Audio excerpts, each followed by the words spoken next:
오늘은 성령 강림절 후 9번째 주일입니다. 우리의 마음과 뜻을 다해 영과 진리로 하나님 앞에 예배로 나아갑니다.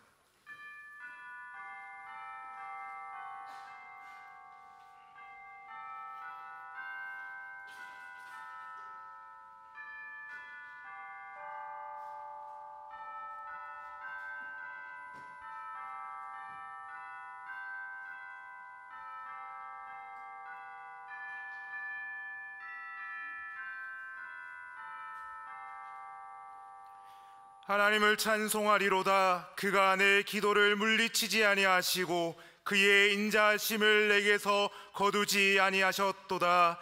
아멘.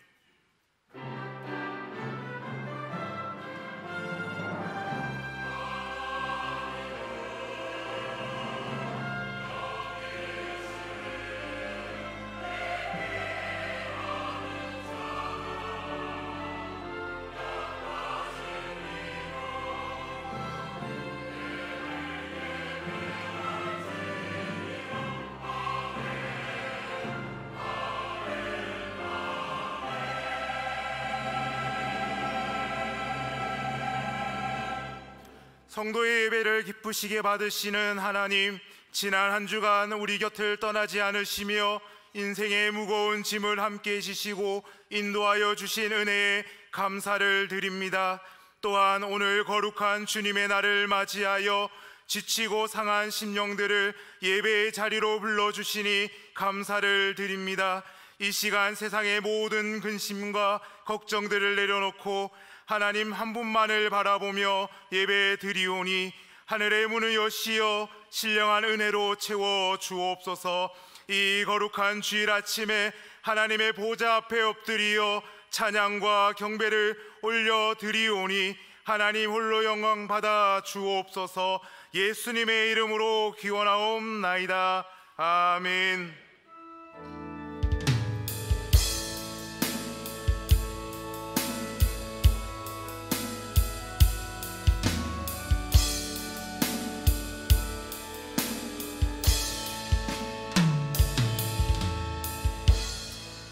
하늘의 문을 여소서. 이곳을 주목하소서. 주를 향한 노래가 꺼지지 않으니 하늘을 열고 보소서. 이곳에 임재하소서. 주님을 기다립니다. 기도의 향기가 하늘에 닿으니 주여 임재하여 주소서. 이곳에 오셔서 이곳에 앉으소서. 이곳에서 드리는 예배를 받으소서. 주님의 이름만이 오직 주의 이름만 이곳에 있습니다. 이곳에 오셔서 이곳에 앉으소서.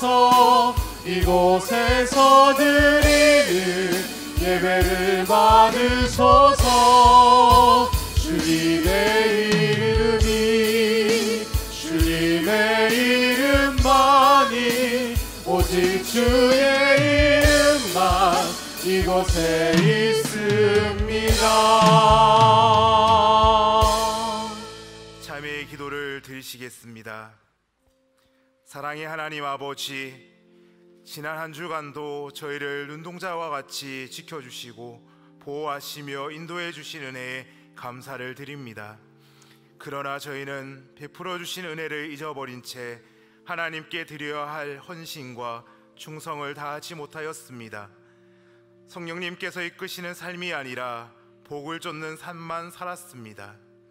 우리의 생각의 기준으로 하나님의 말씀을 재단하는 선택적 순종을 행하였습니다.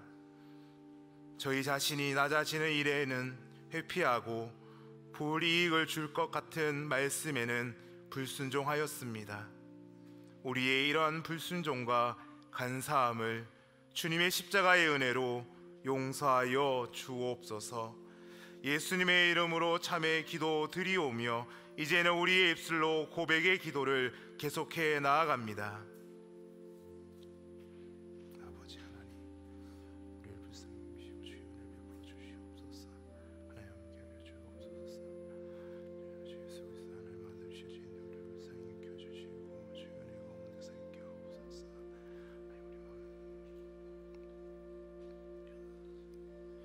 내가 그들의 악행을 사하고 다시는 그 죄를 기억하지 아니하리라. 여호와의 말씀이니라. 아멘. 나는 전능하신 아버지 하나님 천지의 창조주를 믿습니다. 나는 그의 유일하신 아들 우리 주 예수 그리스도를 믿습니다. 그는 성령으로 잉태되어 동정녀 마리아에게서 나시고 본디오 빌라도에게 고난을 받아 십자가에 못 박혀 죽으시고 장사된 지 사흘 만에 죽은 자 가운데서 다시 살아나셨으며 하늘에 오르시어 전능하신 아버지 하나님 우편에 앉아 계시다가 거기로부터 살아있는 자와 죽은 자를 심판하러 오십니다. 나는 성령을 믿으며 거룩한 공교회와 성도의 교제와 죄를 용서받는 것과 몸의 부활과 영생을 믿습니다. 아멘.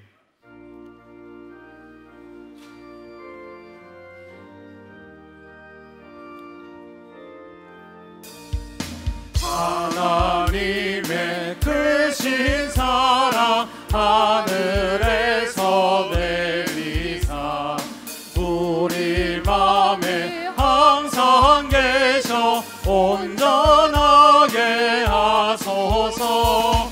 우리 주는 자비하사 사랑 무한하시니 두려워서 떠는 자를 구원하여 주소서. 걱정 근심 많은 자를 성령 감화하시며 복과 은혜 사랑 받아 평안하게 하소서. 처음과 끝이 되신 주님 항상 인도하셔서 마귀 유혹 받는 것을 속히 끊게 하소서. 전능하신 아버지여 주의 능력 주시고 우리 맘에 임하셔서 떠나가지 마소서. 주께 영광 항상 돌려 천사처럼 섬기며 주의 사랑 영영토록 찬송하게 하소서. 우리들이 거듭나서 의미 없게 하시고 주의 크신 구원받아 온전하게 하소서. 영광에서 영광으로 천국까지 이르러 크신 사랑 감격하여 경배하게 하소서. 아멘.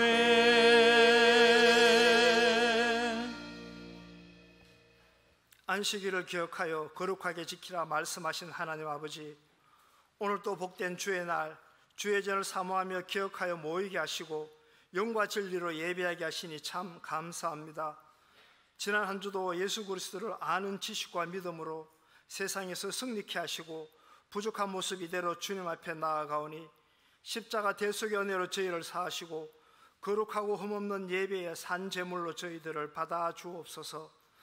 이 시간 예배를 통하여 하나님 만나기를 원합니다. 또한 말씀을 통하여 하나님을 배우기를 원합니다. 세우신 주의 사자에게 능력과 권능을 더하셔서 그의 부르심이 소망이 무엇이며 성도 안에서 그 기업의 영광이 풍성이 무엇인지 깨닫고 알아가는 시간 되도록 인도하여 주옵소서. 태어나실 때에 생명의 말씀으로 선포되게 하시고 말씀을 들은 저희들은 흠이 없고 순전한 하나님의 자녀로 어그러지고 거스르는 세대 가운데서 빛들로 나타나 주의 영광만 크게 나타내는 주의 백성들 되게 하옵소서. 우리 교회를 사랑하시는 하나님, 우리 대본교회가 하나님의 영광을 나타내며 이 지역에서 복음의 등대 역할을 감당하는 성령 충만한 교회로, 사랑이 넘치는 교회로 변화되길 원합니다.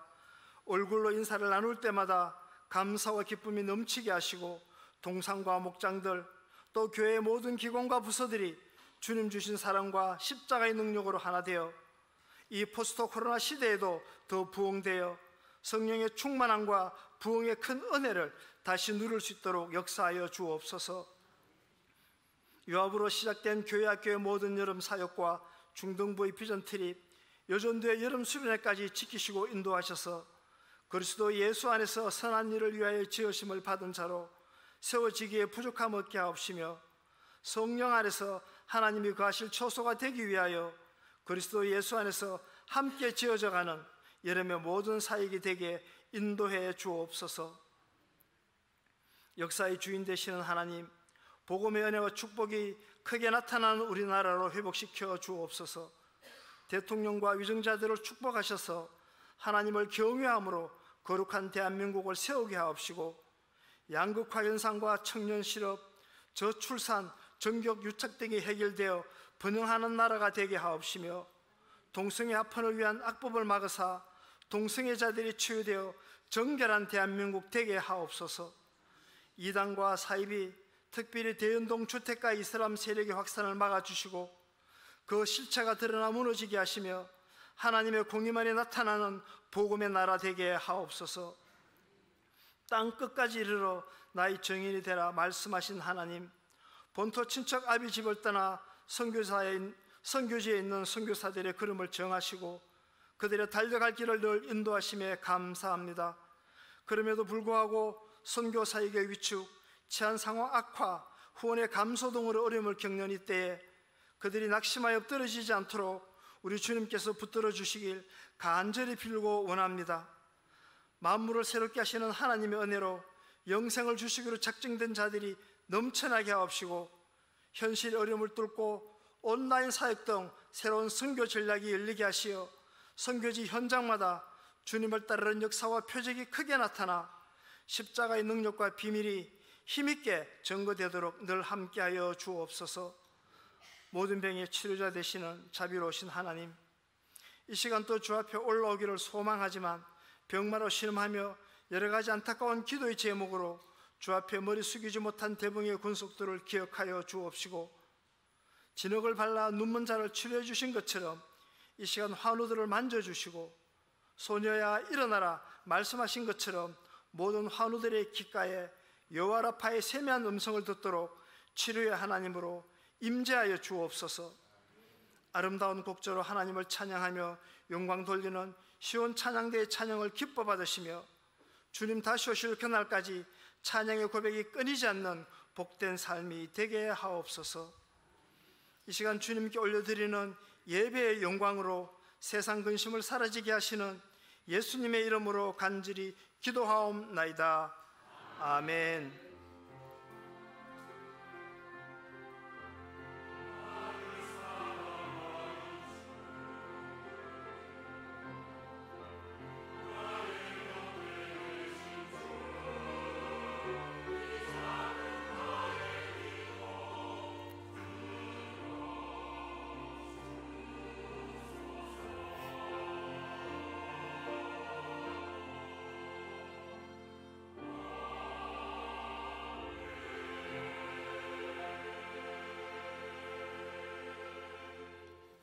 하나님께서 우리에게 주시는 말씀은 에스겔 47장 1절에서 8절까지의 말씀입니다. 구약 성경 에스겔 47장 1절에서 8절까지의 말씀입니다. 구약 1227면에 있습니다. 하나님의 말씀을 봉독할 때 경청하시기 바랍니다. 그가 나를 데리고 성전문에 이르시니 성전의 앞면의 동쪽을 향하였는데 그 문지방 밑에서 물이 나와 동쪽으로 흘러가다가 성전 오른쪽 제단 남쪽으로 흘러내리더라. 그가 또 나를 데리고 북문으로 나가서 바깥길로 꺾여 동쪽을 향한 바깥문에 이르시기로 본즉 물이 그 오른쪽에서 스며 나오더라. 그 사람이 손에 줄을 잡고 동쪽으로 나아가며 천척을 측량한 후에 내게 그 물을 건너게 하시니 물이 발목에 오르더니 다시 천척을 측량하고 내게 물을 건너게 하시니 물이 무릎에 오르고 다시 천척을 측량하고 내게 물을 건너게 하시니 물이 허리에 오르고 다시 천척을 측량하시니 물이 내가 건너지 못할 강이 된지라. 그 물이 가득하여 헤엄칠 만한 물이요 사람이 능히 건너지 못할 강이더라. 그가 내게 이르시되 인자야 내가 이것을 보았느냐 하시고 나를 인도하여 강가로 돌아가게 하시기로 내가 돌아가니 강 좌우편에 나무가 심이 많더라. 그가 내게 이르시되 이 물이 동쪽으로 향하여 흘러 아라바로 내려가서 바다에 이르리니 이 흘러내리는 물로 그 바다의 물이 되살아나리라. 아멘. 이 말씀을 통하여 은혜 주실 줄로 믿습니다. 아멘.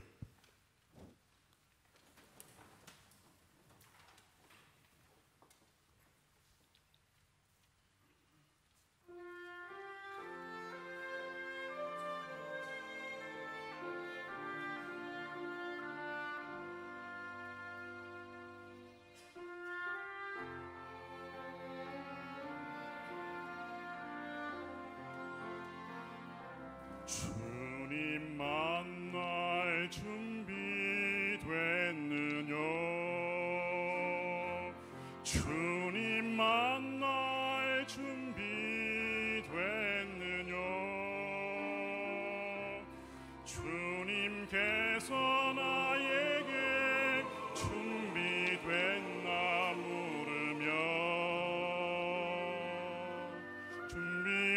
준비되었다 말할 수 있나.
나는 주님을 만나리라. 나는 준비가 되었네. 주님께서 나에게 준비됐나 물으며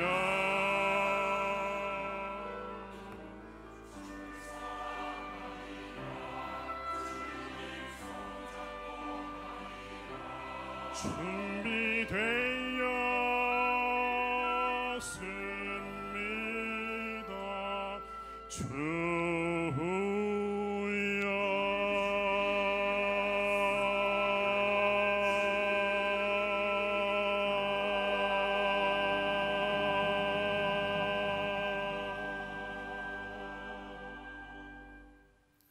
아멘. 찬양에 감사드립니다. 우리가 이 땅을 살아갈 때 주님 만날 날을 기대하며 소망 가운데 살아가는 우리 모두가 되기를 원합니다. 하나님을 예배한 우리 모두에게 하나님의 은혜와 평강이 가득하시기를 축복합니다. 아멘. 특별히 오늘 우리는 우리 시대를 향한 하나님의 은혜와 긍휼을 구할 때에 우리는 살고 있습니다. 요즘 우리가 살고 있는 세상과 주변의 소식들을 들으면 마음이 무겁고 안타깝습니다. 폭우와 큰 장마로 재난이 있었습니다. 삶의 터전을 잃어버린 사람들이 있습니다. 생명을 잃어버린 사람들도 있습니다. 그래서 가족을 잃어버리고 슬픔 가운데 있는 우리의 이웃들이 있기도 합니다. 이런 재난뿐만 아니라 한 젊은 교사의 안타까운 죽음이 있었습니다. 이를 계기로 오늘의 가정과 학교 교육의 어두운 실상들을 우리는 보게 됩니다. 그대로 지금 드러나고 있어요. 거기에 그치지 않고 놀라게 하고 가슴을 쓸어내리는 이런 범죄들도 우리 주변에 자주 일어나고 있습니다. 분노와 반사회적인 어떤 적대감을 눈에 띄는 불특정 다수의 사람들에게 그대로 쏟아내는 이런 범죄들이 자주 일어나고 있습니다. 이런 소식을 우리는 뉴스를 통해서 신문과 방송을 통해서 반복적으로 듣게 됩니다. 그래서 우리에게는, 사람들에게는 슬픔과 염려, 불안감이 커져가고 있습니다. 안전하고 살만하고 밝고 행복한 그런 사회로 발전하고 변화되기를 원하는 이런 기대를 우리는 다 가지고 있습니다. 그런데 우리에게는 아직 그런 희망이 잘 보이지 않아서 때로는 마음속에 안타깝고 답답한 심정이 들 때가 있습니다. 오늘 에스겔서를 우리가 함께 읽었는데 에스겔서의 배경이 되는 그 시대도 사실 희망찬 그런 시대는 되지 못했습니다. 사람들의 마음속에는 슬픔과 어둠이 있었던 그런 시대였습니다. 에스겔은 성경에서 예언서에 해당됩니다. 그 배경이 되었던 시대는 이스라엘 민족 그 역사 가운데는 암울했던 시대 중 하나였습니다. 솔로몬 왕 이후로 이스라엘은 남과 북으로 나누게 되게 됩니다. 두 개의 나라가 된 것이죠. 그런데 북쪽 이스라엘은 주전 722년에 아수르라는 이 나라에 의해서 멸망을 당하게 됩니다. 이제 예루살렘을 중심으로 한 남유다만 남게 된 것입니다. 그런데 이 남유다의 상황도 좋지는 못했습니다. 남아있긴 하지만 간신히 버티고 있는 어떤 위태로운 상황과도 같습니다. 북방에 있었던 아수르와 바벨론이라고 하는 이 두 제국이 서로 패권을 놓고 힘겨루기를 할 때는 그나마 괜찮았어요.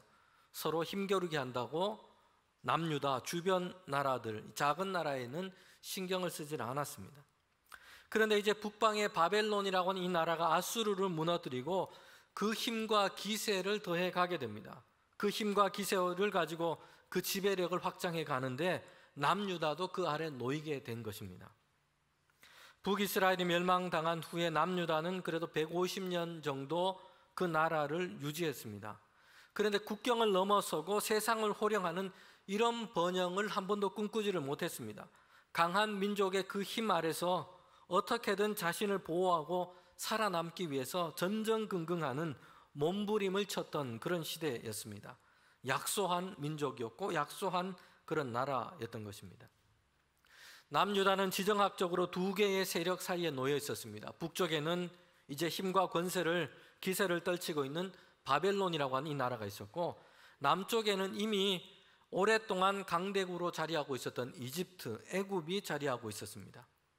남유다와 이 지도자들은 이 두 세력 사이에서, 그 힘 사이에서 어느 편에 우리가 붙으면 유리할 것인가, 우리가 어느 편에 서야 할 것인가, 어느 편에 서야 살아남을 수 있을까, 이런 고민하기에 바빴다는 것이에요.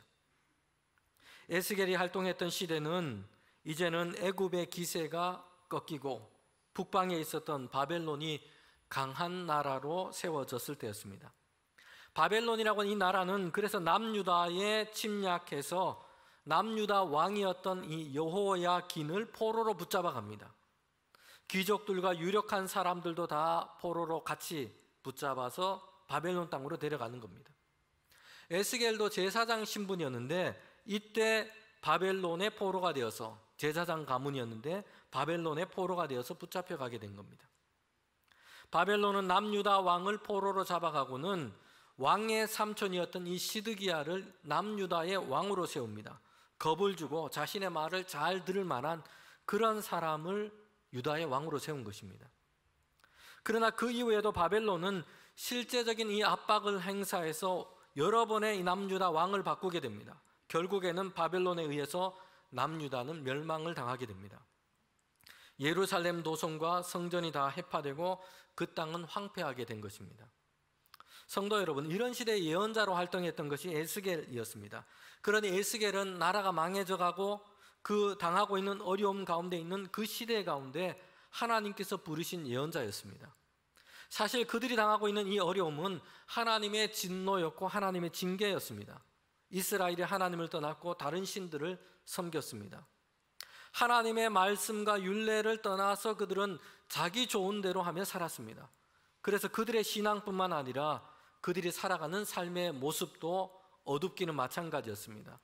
가난하고 연약한 자들을 압제하고 구부러진 재판을 합니다. 속이고 강탈합니다. 불의와 타락과 죄악들이 그들이 살아가는 그 사회 가운데 가득했습니다.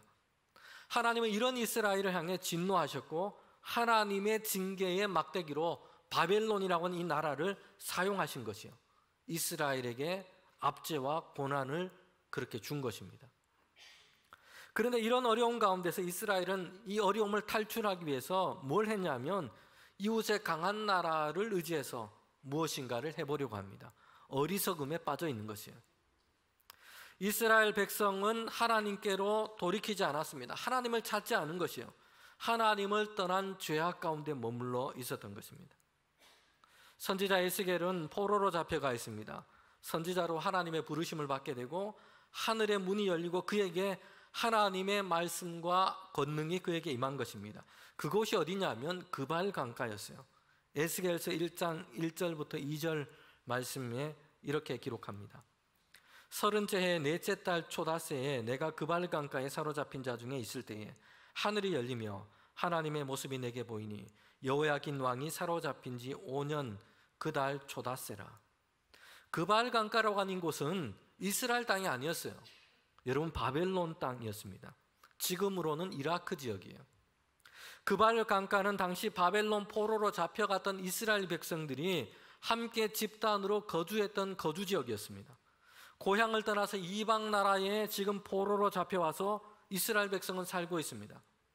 고향을 그리워하며 돌아갈 날을 기대하고 있지만 전혀 그들에게는 이런 희망이 별로 보이지 않았습니다. 포로로 잡혀온 지 5년이 지났어요. 그들은 그 땅에서 힘겨운 삶을 살고 있는 것입니다. 그런데 그발 강가에 있던 포로민 중에 에스겔에게 하나님의 말씀이 임했고 하나님의 권능이 임한 것입니다. 참으로 절망스럽고 어려운 시대였습니다. 그것도 이스라엘이 아니라 포로로 잡혀왔던 바벨론 땅이었어요. 그런데 거기에서도 하나님은 에스겔을 택하셔서 하나님의 메시지와 말씀을 이스라엘 가운데 주시는 것입니다. 이스라엘을 그냥 내버려 두지 않으시고 그들에게 다시 살아갈 수 있는 말씀, 다시 그들을 회복시킬 말씀을 이스라엘 가운데 주시는 것이에요. 성도 여러분, 우리 인생에서 하나님의 관심과 시선이 미치지 않는 곳, 그런 시간은 없습니다. 하나님은 여전히 우리를 향해 보고 계시며 그리고 우리와 함께 계십니다. 우리 곁에서 우리의 삶을 지금 인도해 가기를 원하신다는 것이에요. 북아메리카에 살던 인디언 중에 체로키라는 이 부족이 있습니다. 이 부족은 이제 소년들이 장성해서 장년이 되어가면 특별한 성년 의식을 하게 됩니다. 이 성년 의식은 하나의 훈련인 것입니다. 인디언 소년들은 어릴 적부터 사냥하는 법, 정찰하고 물고기를 잡는 법, 이런 기술들을 다 배워왔습니다. 그리고 이제 시간이 지나서 장년이 가까운 때가 되면 성인이 되기 위한 성인식과도 같은 마지막 그런 훈련을 하게 됩니다. 그때가 되면 이 아버지가 아들을 데리고는 그들이 살고 있는 이 부락에서 멀리 떨어진 깊은 숲속으로 데려갑니다. 그리고 아들의 눈을 가린 채 홀로 거기 남도록 하는 것입니다. 거기서 밤을 보내는 것이에요. 이때까지만 해도 소년은 가족과 부락을 떠나 본 적이 없어요. 가족이라는 울타리, 부락이라고 하는 울타리 안에서 살아왔습니다. 그런데 이 밤에는 그가 이제 혼자 밤을 꼬박 그곳에서 세워야 하는 것입니다.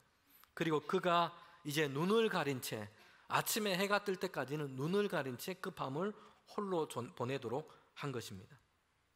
어두운 밤 숲속에서 철저하게 혼자로 남는 것입니다. 심지어 아침 햇살이 비출 때까지는 그가 가리고 있는 눈 가리개를 풀 수가 없는 것이요. 여러분, 앞을 보지 못하니 더욱더 겁과 이 공포감이 그에게 몰려옵니다. 서늘한 바람이 숲을 지나갈 때 그 소리, 짐승들의 소리, 작은 소리에도 두려움과 공포를 느끼고 긴장하게 되는 것이요.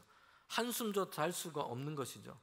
그 밤을 이렇게 홀로 이겨내어야만 이제 장성한 사람, 어른으로 인정받기 때문에 이를 악물고 그렇게 버티는 것입니다.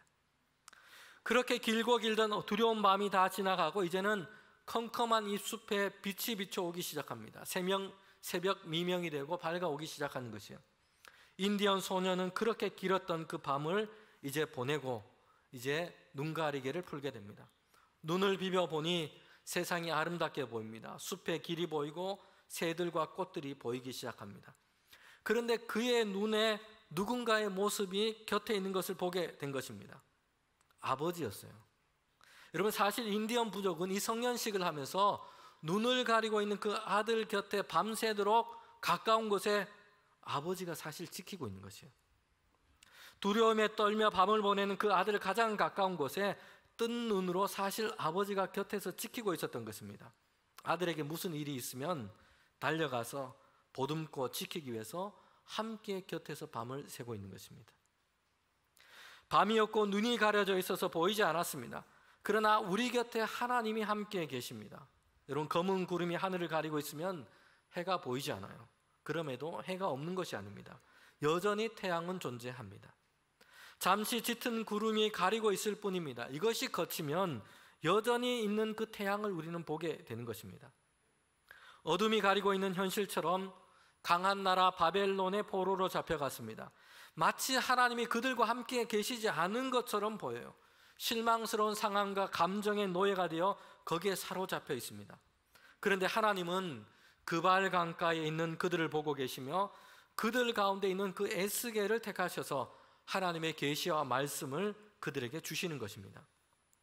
여러분, 에스겔은 예언서이지만 묵시록의 성격을 가지고 있습니다. 이 묵시라고 하는 뜻은 감추어져 있고 덮여져 있는 것을 열어서 볼 수 있도록 하다라는 뜻입니다. 가려져 있는 것, 덮여 있는 것을 이제 드러나서 볼 수 있도록 해주는 것입니다. 지금의 현실과 이 상황은 어둡고 그리고 어려움으로 덮여 있습니다. 그래서 잘 보이지 않아요.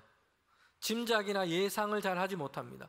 그러나 계시와 환상으로 하나님께서는 장래에 그들 가운데 행하실 그 하나님의 일을 선지자를 통해서 지금 보이시는 것이요.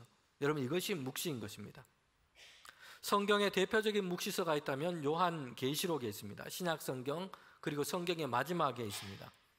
사도 요한도 이렇게 하나님께서 주시는 환상과 계시를 얻게 되고 이 말씀을 기록한 것이 요한계시록입니다. 그런데 우리가 이 계시록을 보면 에스겔과 비슷한 점들이 참 많은 것을 보게 됩니다. 가장 어려울 때에, 가장 어두울 때에 하나님은 사도 요한에게 하나님의 계시의 말씀을 주시고 이 말씀을 통해서 고난과 핍박의 이 시대를 지나고 있는 하나님의 백성을 소망 가운데 위로하셨다는 것이에요. 하나님의 온전한 새 창조와 회복이 있을 것을 요한을 통해서 계시하셨고 이것을 통해서 환난 중에 소망을 얻도록 하신 것입니다. 요한계시록 전체는 소망과 위로의 메시지라 할 수 있습니다. 당시 계시록을 받고 있는 이 성도들은 큰 박해와 고난 중에 있었습니다. 당시에는 주후 90년경이었어요. 로마 황제 도미티안이 다스렸던 때였습니다. 초대교회 역사에서 가장 극심한 박해가 있었던 시대 중에 하나였습니다. 이때는 황제 숭배를 로마 전역에 공식화했던 시대였습니다. 황제 숭배를 거절하면 큰 박해를 당할 수밖에 없는 시대였어요. 여러분, 이런 시대에 그리스도인은 예수님과 하나님만 예배하고 섬기기로 작정했습니다. 그래서 이 성도들은 로마 전역에서 큰 박해와 핍박을 당하게 됩니다. 이때 사도 요한이 본 환상, 계시, 이것을 통해서 하나님은 그 마지막 때에 하나님께서 이루실 그 일을 보여주신 것입니다. 고난과 환난의 때가 있으나 지나가게 될 것입니다. 그리고 결국에는 예수님께서 다시 오셔서 그때는 짐승의 표를 받지 않은 사람, 박해와 핍박 가운데서도 믿음을 지킨 사람, 그리스도와 함께 그는 이긴 자가 될 것입니다. 그래서 계시록의 메시지는 지금 현재의 핍박과 고난 가운데서도 인내와 소망을 품고 믿음을 지킬 것을 말씀하고 있습니다. 계시록의 시작도 에스겔과 많이 닮아 있습니다. 계시록의 메시지를 환상 가운데 듣고 있는 사람은 사도 요한이에요. 예수님이 사랑했던 제자였습니다. 계시록 1장 9절 말씀은 이렇습니다. 나 요한은 너희 형제요 예수의 환난과 나라와 참음에 동참하는 자라. 하나님의 말씀과 예수를 증언하였으므로 말미암아 반모라는 섬에 있었더니. 지금 사도 요한은 나이가 90에 가깝습니다. 교회의 마지막 예수님의 제자였고 사도였습니다. 이런 요한이 예수님을 전하고 하나님의 말씀을 전하며 교회를 세워 나가다가 지금 체포되어서 반모라고 하는 이 섬에 유배되어 온 것입니다.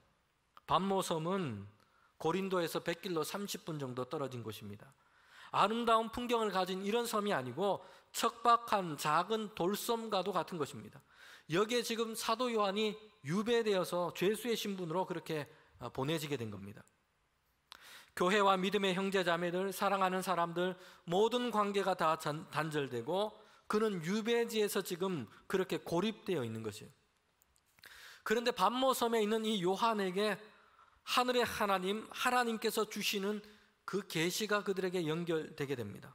하나님의 놀라운 비밀, 그 역사, 하늘 문이 열리고 하나님의 환상과 계시를 요한은 보게 된 것입니다. 바닥이라고 생각했고 힘들 때였습니다. 어둡고 소망이 보이지 않을 때요. 그런데 오히려 그때에 하나님은 그의 사람에게 계시와 환상을 열어주고 있어요. 에스겔에게 그렇게 하셨고 다니엘과 예언자들에게 그렇게 하셨고 그리고 사도 요한에게 그렇게 하셨습니다. 오늘 우리는 다시 말씀을 펴고 기도로 무릎을 꿇으며 하나님께 나아갈 때입니다. 하나님의 계시와 말씀을 들을 때입니다. 다시 소망 가운데서 하나님의 말씀을 듣고 하나님의 새로운 일을 기대할 때입니다. 우리는 여기에서 세상을 향한, 우리를 향한 산 소망을 찾을 때인 줄 믿습니다. 여러분, 에스겔을 비롯해서 우리가 성경에서 만나는 예언자들이 있습니다. 이 예언자들은 하나같이 하나님의 말씀을 받아서 그 말씀을 전달하는 자입니다. 그런데 예언자들이 활동했던 시대는 역사적으로 보면 거의 어두웠던 때였습니다. 사람들은 혼돈과 죄악 가운데 있었어요. 하나님의 말씀과 계시가 필요했습니다. 예언자들을 통해서 주시는 하나님의 이 메시지, 이 말씀은 모든 예언자들이 전하는 이 말씀은 두 개의 부분으로 구성되어 있습니다. 먼저는 회개예요. 그리고 난 후에 하나님은 이스라엘을 향해, 세상과 그의 백성을 향해 회복의 메시지를 주고 계십니다.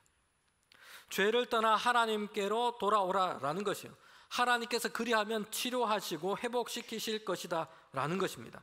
하나님의 메시지는 회개 없는, 돌이킴 없는 회복이 아닌 것이요, 먼저 다시 돌이키고 회개하고 하나님께 돌아올 때에 하나님께서 그들을 다시 세우시겠다는 것입니다. 죄를 떠나 하나님께로 돌아오는 것입니다. 그리하면 하나님께서 그들을 다시 세우시겠다는 것입니다. 우리는 이 하나님의 메시지를 귀 기울여 드려야 합니다. 무조건의 회복이 아니라 회개를 통과한 회복인 것입니다. 에스겔도 이와 같은 구조를 가지고 있습니다. 에스겔 32장까지는 이스라엘과 이방 나라에 대한 하나님의 진노와 징계에 대해서 말씀하고 있어요. 심판의 메시지를 전하고 있습니다. 이를 통해서 이스라엘 백성이 이제 그들의 죄로부터 돌이켜서 하나님께로 돌아오도록 주님께서 말씀하고 계신 겁니다. 그리고 33장부터는 회복에 관한 말씀을 우리에게 주고 계십니다. 이제 이스라엘을 정결하게 하고 깨끗하게 하실 것입니다. 그들에게 하나님의 영, 새 영을 부어줄 것입니다. 그리고 이제 예루살렘과 이스라엘을 다시 회복시키실 것이라고 하나님은 약속하시고 말씀하십니다. 하나님의 뜻은 멸망이 아니라 회복에 있습니다. 죄악을 떠나 하나님을 찾게 하고 하나님의 백성다움을 회복시키는 데 있는 것입니다. 이것이 우리를 향한, 교회를 향한, 세상을 향한 하나님의 생각이요 계획입니다. 다시 회복시키시는 것입니다. 다시 온전하게 하시는 것입니다. 에스겔서는 여러 가지 환상들이 지금 등장하고 있습니다. 그 중에서 하나님께서는 이제 포로되어 살아갔던 그들을 연단의 시간이 끝나면 이스라엘을 회복시키실 것이다, 회복에 대한 환상을 지금 에스겔에게 주고 계십니다. 여러분, 에스겔에 나와 있는 이 회복에 대한 환상, 대표적인 것 두 가지가 있습니다. 우리가 잘 알고 있는 것인데요, 37장에 보면 마른 뼈들이 살아나는 이 환상을 에스겔에게 보여주셨습니다. 그리고 오늘 본문 47장에는 성전에서 나오는 생명수에 대한 환상을 보여주십니다. 37장에 나온 이 마른 뼈에 대한 환상, 지금 에스겔을 골짜기로 부르셨는데 골짜기 사방에는 마른 뼈들이 지금 흩어져 있습니다. 말라버렸어요. 하나님께서 에스겔에게 하나님의 말씀을 대언하라 하셨습니다. 그럴 때 뼈와 뼈들이 들어맞게 되고 살과 근육이 입혀지고 살아있는 하나님의 군대가 되었습니다. 여러분, 이 환상은 하나님의 백성이 어떻게 될 것인지를 지금 보여주고 있습니다. 마른 뼈와 같이 흩어지고 죽어있는 존재였습니다. 그런데 하나님의 말씀이 임하고 하나님의 영이 임했을 때에 그들은 다시 살아나게 될 것입니다. 그리고 회복에 대한 에스겔의 대표적인 두 번째 환상이 오늘 47장 말씀입니다. 성전에서 나오는 그 물이 강과 바다로 흘러가게 되고 거기에 생명을 살리는 그런 일이 일어나게 된 것입니다. 오늘 우리는 이 본문을 읽기 전에 먼저 40장부터 46장까지 어떤 내용이 있는지를 우리는 먼저 생각해야 합니다. 여러분, 40장부터 46장에는 이제 돌아온 이스라엘 백성이 예루살렘 성전을 다시 재건하고 이스라엘 백성 가운데 예배와 절기를 지키며 하나님의 백성으로 그들이 다시 회복되는 그 일을 기록하고 있습니다. 그리고 난 다음에 이제 47장의 에스겔의 환상 중에 성전 문에서 그가 이끌려 가는데 거기서부터 물이 흘러나오는 이 환상을 보게 된 것입니다. 47장 1절에 보면 이렇게 말씀합니다. 그가 나를 데리고 성전 문에 이르니 성전 앞면에 동쪽으로 향하였는데 그 문지방 밑에서 물이 나와 동쪽으로 흐르다가 성전 오른쪽 제단 남쪽으로 흘러내리더라. 지금 에스겔이 본 이 환상에 보면 성전문에서 물이 흘러나오고 있습니다. 성전 문지방에서부터 시작되고 있어요. 그런데 거기에는 그 환상 중에 있는 그 광경은 엄청난 물이 막 폭포수처럼 흘러나오는 이런 모습이 아니에요. 졸졸졸졸 이렇게 물이 흘러내려오는 것입니다. 그런데 이렇게 시작된 물이 어떻게 되고 있는지를 오늘 말씀을 통해서 보게 됩니다. 점점 흘러서 지금 바닥까지 흘러가는데 멀리까지 흘러가는데 그 물이 점점 깊어져 가고 있는 것을 보게 됩니다. 물이 흘러서 성전문에서 1천척 떨어진 곳에 측량하게 됩니다. 그러면 약 530m 지난 지점입니다. 성전문에서. 거기에서는 물이 발목 정도입니다. 그리고 다시 1천척을 측량한 지점에서 이 물을 다시 보게 됩니다. 거기에서는 물이 이제 무릎까지 이르게 됩니다. 다시 1천척을 측량했습니다. 거기에 갔더니 이제 물이 허리까지 오게 됩니다. 그리고 다시 1천척을 측량하게 됩니다. 성전문에서 2km 떨어진 지점입니다.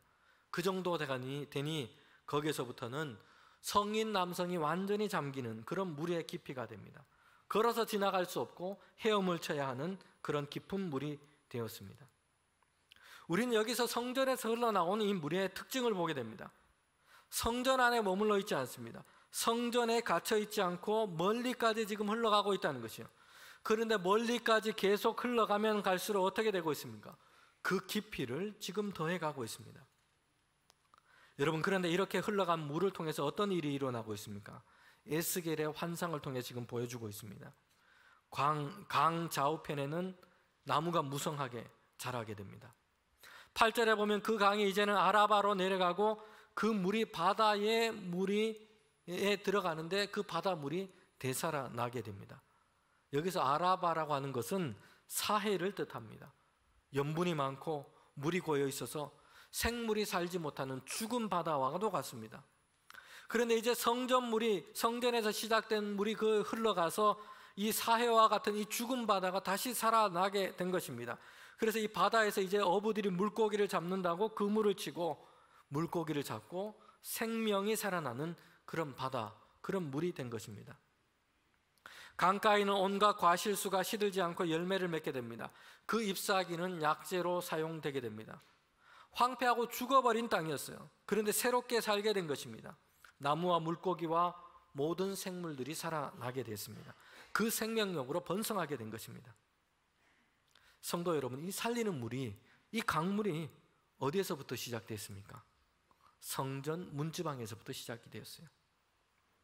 다시 정결하게 된 이스라엘 백성이 이젠 성전을 세우고 그 성전 안에서 하나님께 온전한 예배를 드리고 하나님의 말씀을 경청하며 살게 되는 이스라엘의 그 회복에서부터 시작된 것입니다.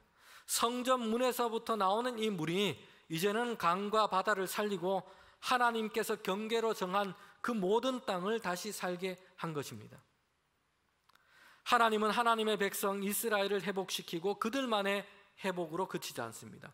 그들이 살고 있는 곳, 그 땅과 강과 바다 다시 생명을 얻고 만물을 건강하게 하는 그 회복시키는 일로 그렇게 확장시켜 이어나가고 계신 것입니다. 이 말씀은 오늘 교회와 성도들의 신앙의 회복, 세상 가운데서 우리 성도들이 하나님을 기쁘시게 하는 믿음의 삶의 회복이 얼마나 중요한지를 보여주고 있습니다.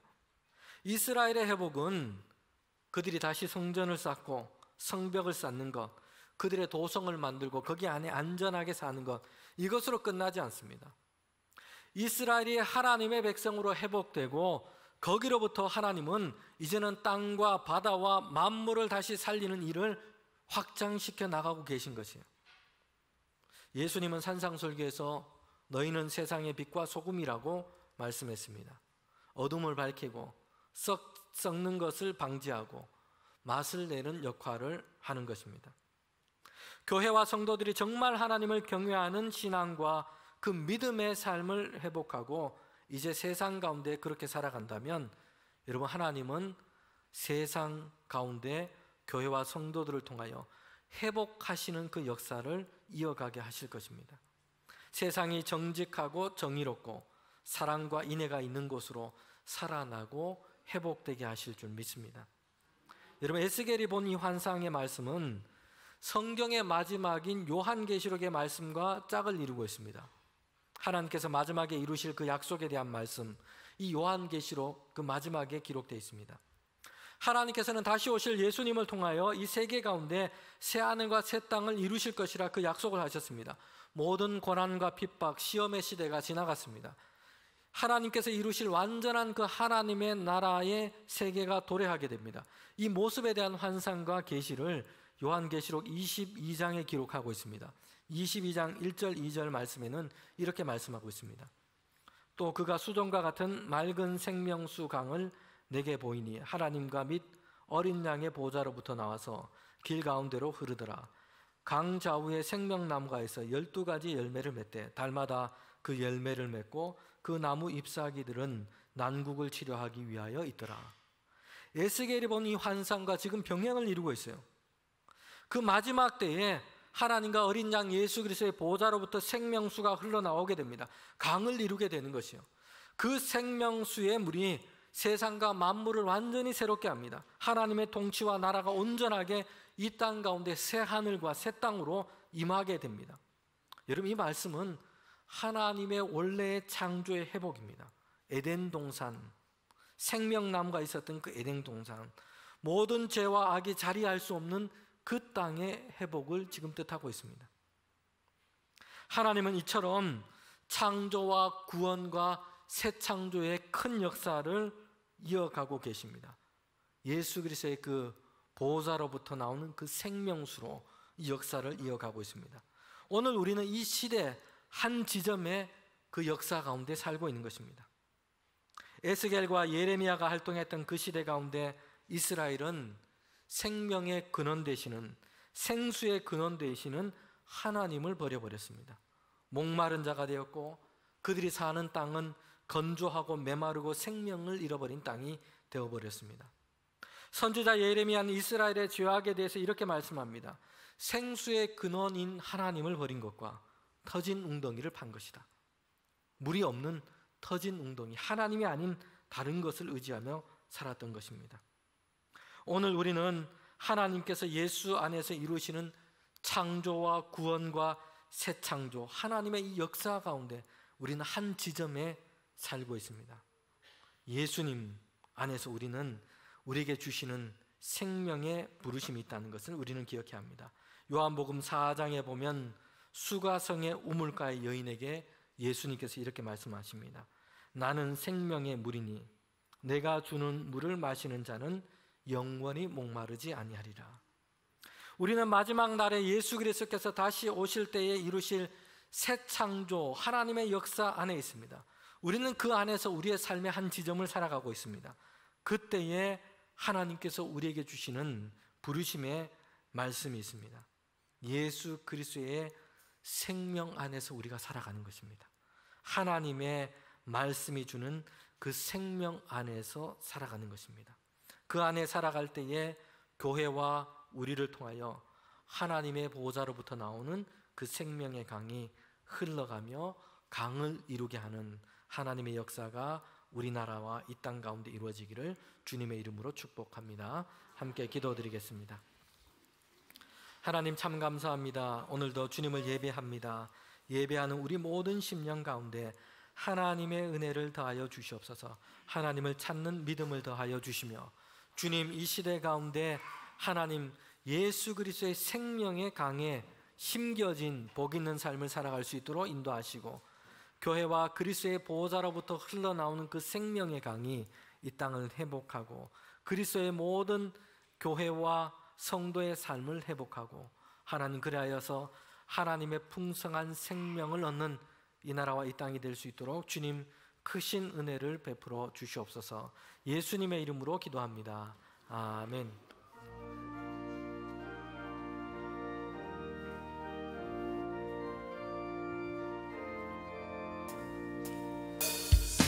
샘물과 같은 보혈은 주님의 피로나 보혈의 죄를 씻으며 정하게 되겠네. 정하게 되겠네. 정하게 되겠네. 보혈의 죄를 씻으며 정하게 되겠네.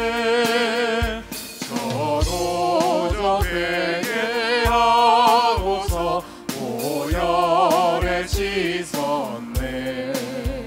저도 저 같은 이 몸도 죄 씻기 원하네. 죄 씻기 원하네. 죄 씻기 원하네. 저도 저 같은 이 몸도 죄 씻기 원하네. 계속한 많은 백성은 영생을 얻겠네. 샘솟 뜻하는 기권세 한없이 크도다. 한없이 크도다. 한없이 크도다. 샘솟 뜻하는 기권세 한없이 크도다. 날 성계하신 기본인 그 사랑 한없네. 살 동안 받는 사랑을 늘 찬송하겠네. 늘 찬송하겠네. 늘 찬송하겠네. 살 동안 받는 사랑을 늘 찬송하겠네. 이후에 천국 올라가 더 좋은 노래로 날 구속하신 은혜를 늘 찬송하겠네. 늘 찬송하겠네. 늘 찬송하겠네. 날 구속하신 은혜를 늘 찬송하겠네.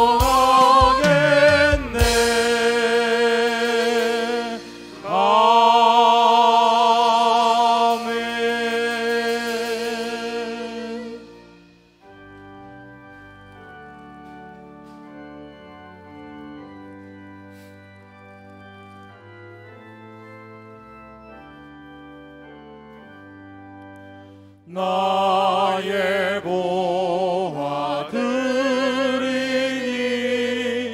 주여 받아주셔서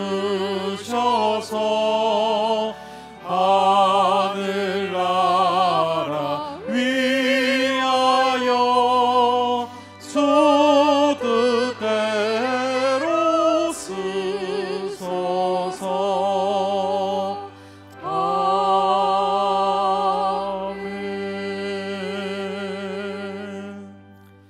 하나님, 이 시간 예배하며 귀한 예물 올려드립니다. 우리 성도들의 믿음의 감사의 예물입니다. 하나님께서 귀하게 연락하여 주시옵소서. 드린 가정과 성도들의 그 손길마다 하나님의 복을 더하여 주셔서 평안 가운데 살게 하시고 축복된 믿음의 삶을 살아갈 수 있도록 인도하여 주시옵소서. 가정 가운데 하나님이 주시는 화평이 가득하게 하시며 주를 믿는 그 믿음으로 세워지는 귀한 가정 되게 하여 주시옵소서. 특별히 어려움 중에 있는 우리 성도들, 그 가정 하나님께서 강한 손으로 붙드시며 주님께서 늘 붙들어 주셔서 주님과 동행하는 하나님 그런 가정 되게 하여 주시옵소서. 고난과 어려움 가운데 우리를 돌보시고 인도하시고 우리를 새롭게 하시는 하나님의 손길 가운데 살아가는 주의 백성 자녀 될 수 있도록 인도하여 주시옵소서. 귀한 예물이 사용되는 곳에 주님 뜻 가운데 사용하여 주시며 하나님의 나라와 교회와 복음 전파 가운데 아름답게 사용될 수 있도록 주님 주장하여 주시옵소서. 예수님의 이름으로 기도합니다. 아멘.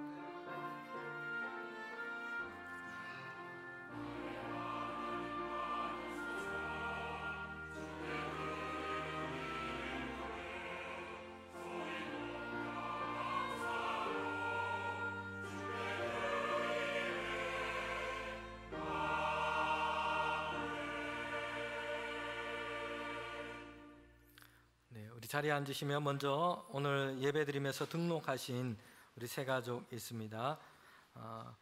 정호윤, 심조수와 성도님 부부신데 등록하셨습니다. 해외에 계시다가 이제 귀국하셔서 등록하시게 됐습니다. 그리고 정무영 성도님 등록하셨습니다. 네, 우리 정원대 성도님 인도하셨습니다. 우리 환영하도록 하겠습니다. 함께 환영하겠습니다.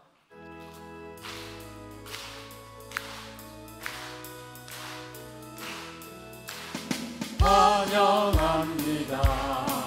주님의 이름으로 환영합니다.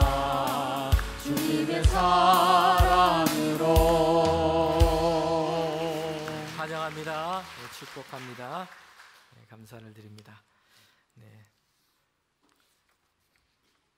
네, 우리 2부 때는 오랫동안 함께 신앙생활하다 우리 교회를 떠나서 다른 교회에서 신앙생활 하셨는데요. 재등록한 가정이 있습니다. 2부 때 등록을 하셨어요. 손태식 안수 집사님, 정두수 권사님 두 분 재등록하셨습니다. 이 두 분은 교회 중심의 신앙생활을 잘 하시기로 다짐하셨고요. 교회 안에서 사랑의 덕을 세우며 이제 인생의 마지막에 본교회에서 신앙생활을 잘 마무리하기로 그렇게 다짐을 하시고 등록을 하셨습니다. 우리 성도님들 또 기도해 주시고 그렇게 해주시면 좋겠습니다. 네. 교회 광고, 교회 소식 전하도록 하겠습니다. 오늘은 성령 강림절 후 9번째 주일입니다. 8월 월삭 새벽기도회가 8월 1일 정한 시간에 있습니다. 8월 13일 주일까지는 오후 찬양 예배는 가정 예배로 드리게 됩니다. 가정 예배문은 주보 찬양 예배란을 참고하시기를 바랍니다. 청소년 비전 트립이 월요일 날 출발해서 토요일까지 해서 몽골 울란바토르에서 진행하게 됩니다. 전도사님 2분, 또 교사 2분, 학생 14명 이렇게 총 18명이 참여하게 됩니다. 코로나 이후로 처음으로 이제 해외 비전 트립을 가게 되는데요. 오가는 길 하나님 인도하시고 안전하게 잘 또 은혜롭게 다녀올 수 있도록 기도해 주시기를 바랍니다. 디모데 정기 나눔 예배가 다음 주일에 있습니다. 그리고 청년부 수련회는 12일 토요일부터 13일까지 우리 교회 수련원에서 진행됩니다. 교역자 동정입니다. 고 박맹술 원로 목사님 19주기가 어제였습니다. 우리 교회를 위해서 참으로 눈물과 헌신과 기도로 우리 교회를 세워오셨습니다. 또한 믿음의 선진들인 우리 많은 분들이 계신데 믿음의 유업을 잘 이어가는 우리 교회가 되도록 함께 기도해 주시기를 바랍니다. 교역자 휴가 및 관리 집사님 직원 휴가 일정을 참고하시기를 바랍니다. 우리 교우 소식입니다. 2부 찬양대 지휘자이신 박이연 집사님 이사했습니다. 그리고 김은영 집사님, 박진영 집사님 모친상 어머니 장례 있었습니다. 오늘 3부 예배 아마 참석하신 걸로 알고 있습니다. 위에서 기도해 주시기를 바랍니다. 네. 그리고 주거에는 없지만 한 가지 광고 말씀을 드리겠습니다. 요즘 코로나가 이 확진자들이 수가 좀 많이 늘고 있는 그런 상황입니다. 우리 성도님들 건강에 유의하시기를 바랍니다. 또 한 가지는 코로나 확진 시에 아마 8월부터는 격리 기간도 아마 자율로 이렇게 되는 것 같습니다. 교회에서는 성도님들이 코로나 확진이 되면 기간이 아마 격리 기간이 5일일 텐데 중간에 주일이 끼어 있거나 수요일이 끼어 있으면 자택에서 영상으로 예배를 드려주시기를 바랍니다. 우리 다 성도님들 함께 모이는 이곳에 건강의 상태가 다 여러분이 다 다양하기 때문에 코로나 확진이 되었을 때는 가정에서 영상으로 예배를 드리시고 5일 권고 기간 5일이 지난 후에 다시 교회당에 오셔서 예배를 드릴 수 있도록 그렇게 해주시면 좋겠습니다. 네, 우리 다 일어나셔서 우리 파송의 찬양 함께 부르도록 하겠습니다.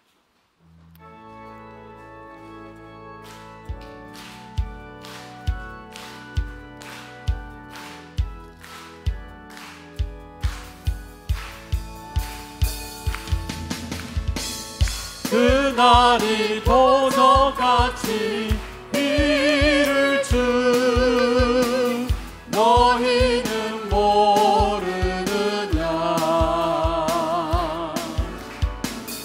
늘 깨어 있으라 잠들지 말아라. 주님과 동행하라.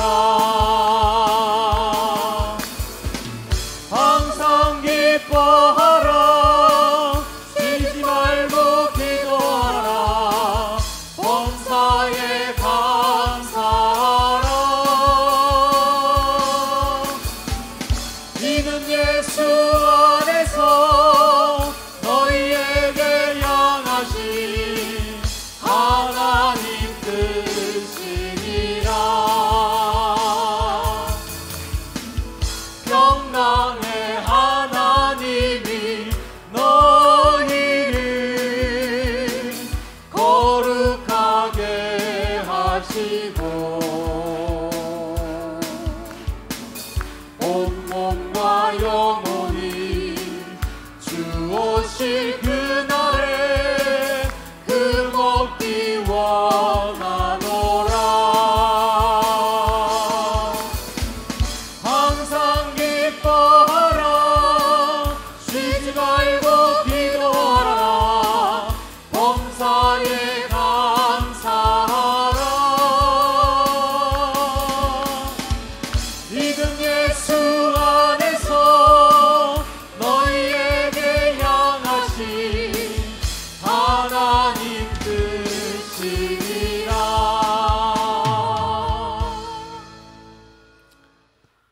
지금은 생명이 되시는 예수 그리스도의 은혜와 하나님의 그 크신 사랑과 성령의 교통하심이 이제 예수 그리스도 그 생명의 강가에서 날마다 우리에게 주신 그 삶의 시간을 살아가며 그리스도의 생명의 통로가 되기를 원하는 우리 모두 가운데 지금부터 영원토록 함께 하시기를 간절히 축원하옵나이다. 아멘.